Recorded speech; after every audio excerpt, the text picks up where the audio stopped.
Well, this morning we're highlighting a local nonprofit giving hope to thousands of kids in the foster care system. Kohr Harlan live this morning from the Boys and Girls Aid headquarters in Southwest Portland with more on their very important mission. Kohr?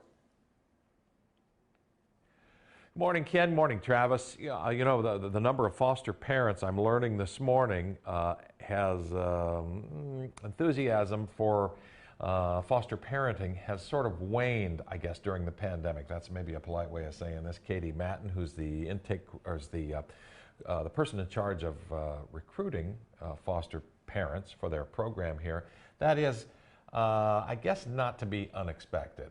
Is it?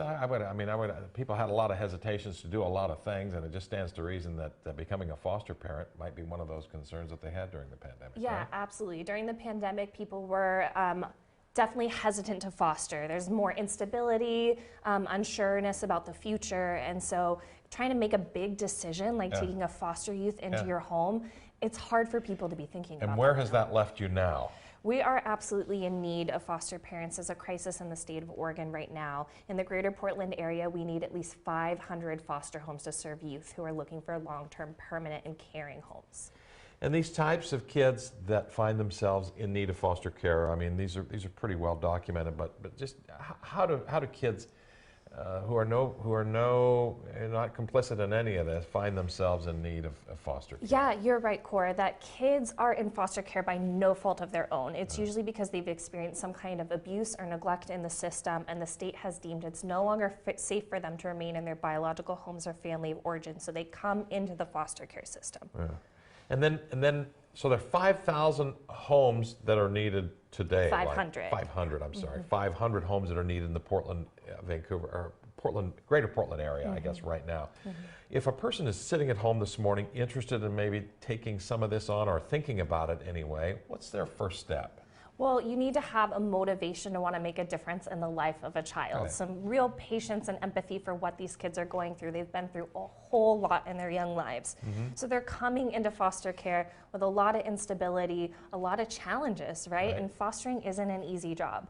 But if you have that patience, that motivation, that interest, then you absolutely can do it. And you have support here too, a lot of support, backup. You got a lot of backup, At right? Boys and Girls Aid, we're supporting our foster parents every step of the way. So you're not alone, you're part of a community, you're part of a team of professional staff who are helping you through the system, navigating what it means to be a foster parent. Get professional help, help from here, Boys and Girls Aid to do this, a little stipend every month to help along with expenses. And really the bigger picture is, at some point, hopefully the idea is to make a real difference in the life of a young person. That could be a new relationship that lasts forever. Really? Absolutely. Right? So foster care is temporary, right? So you're working with a child who's not necessarily going to be in your home forever, but hopefully they'll be in your life forever. We have a kiddo, his name's Tyler. He exited one of our programs and he transitioned to an apartment.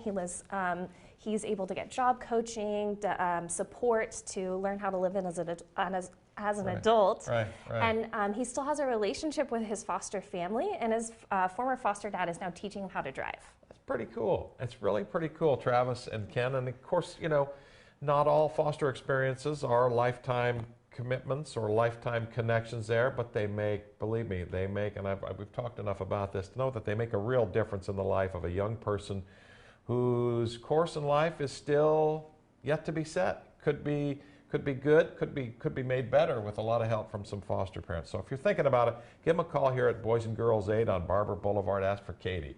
Yeah, you can visit boysandgirlsaid.org to learn more and reach out to us. We'd love to help you. There you go. Travis and Ken. All right, thank you very much. Great cause. Hopefully there'll be some people who will step up and recognize the need and step in to help. Thank you.